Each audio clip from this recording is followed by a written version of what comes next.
दोस्तों आज हम लोग पटना हाई कोर्ट के एक बड़े जजमेंट को समझने वाले हैं जिसमें फैमिली कोर्ट ने पत्नी के लिए गुजारा भत्ता मेंटेनेंस यानी कि भरण पोषण का आदेश जारी किया था, जिसे पटना हाई कोर्ट ने खारिज किया। दोस्तों कई सारे व्यूअर्स के सवाल रहते हैं कि फर्स्ट डे से अंतरिम मेंटेनेंस बांध दिया गया। दोस्तों इन सभी चीजों को लेकर ये जजमेंट आपके काम आने वाला है।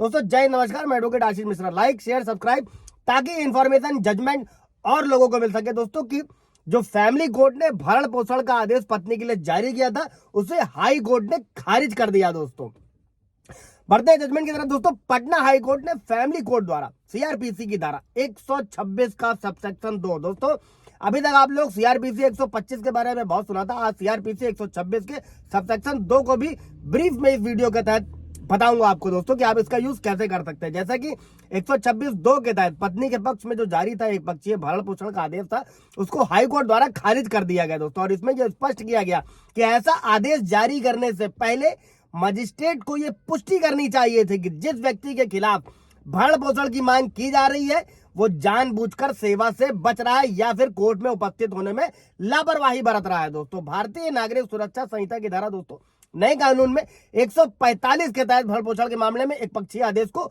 रद्द कराया जा सकता है मेंटेनेंस का दोस्तों। और इस धारा के तहत आदेश की तारीख से सीमा अवधि शुरू होती है दोस्तों, ना कि आदेश के ज्ञान की तारीख से दोस्तों। और इस धारा के तहत अगर मजिस्ट्रेट को लगता है कि भरण पोषण के मामले में आदेश के लिए जो प्रस्तावित व्यक्ति है जानबूझकर कोर्ट में नहीं आ रहा है, या तो वो मामले की एक तरफा सुनवाई कर सकता है। इस धारा के तहत अगर किसी व्यक्ति के खिलाफ भरण पोषण के लिए आदेश दिया जाना है तो उस व्यक्ति की मौजूदगी में ही सबूत लिए जाएंगे। अगर उसकी मौजूदगी से छूट मिलती है तो उसके वकील की मौजूदगी में सबूत लिए जाएंगे दोस्तों। और अगर किसी व्यक्ति के खिलाफ भरण पोषण के मामले में आदेश दिया गया है तो वो अच्छे कारण बताकर यानी कि वाजिब रीजन बताकर 3 महीने के अंदर दोस्तों आवेदन कर सकता है और उस आदेश को भरण पोषण यानी कि मेंटेनेंस के आदेश को रद्द किया जा सकता है। धारा 144 के तहत दोस्तों, धारा 144 जो नए कानून में जो बनाया गया, जो पहले सीआरपीसी 125 था, इस पर आवेदन करने पर दोस्तों विचार करते समय जो कोर्ट है वो जो लागत से जुड़ा उचित आदेश है उसको भी देने का अधिकार है दोस्तों उसमें।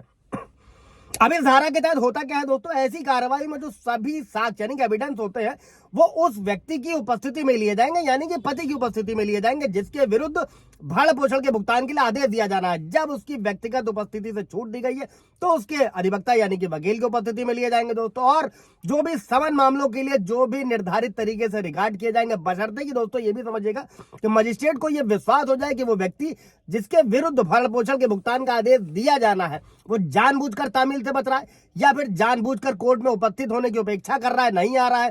अब तो ऐसे केस में क्या है, मजिस्ट्रेट मामले की एक पक्षीय सुनवाई और निर्धारण कर सकेगा।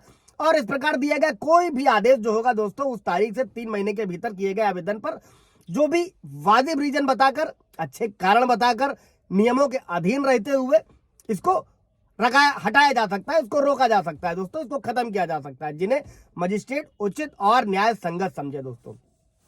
अब जजमेंट में क्या हुआ था दोस्तों, फैसले में क्या हुआ था कि फैमिली कोर्ट का फैसला खारिज किया गया था। हुआ क्या था दोस्तों, ये निर्णय एक पति द्वारा दायर एक रिवाइज पिटीशन थी जिसको उसने पटना हाई कोर्ट में डाला था और उसमें फैमिली कोर्ट के उस आदेश को चुनौती दी गई थी जिसके तहत उसे अपनी पत्नी को भरण पोषण के रूप में हर महीने 10,000 रुपए देने का आदेश दिया गया था। और पति की तौर से इसी मामले को लेकर हाई कोर्ट का दरवाजा खटखटाया गया दोस्तों। और पति की ओर से कोर्ट को बताया गया कि फैमिली कोर्ट ने सुनवाई की तारीख नहीं बताई, जो कई सारे व्यूअर्स के सवाल रहते हैं दोस्तों, समन नहीं मिला, कुछ बताया नहीं गया, मेंटेनेंस बांध दिया।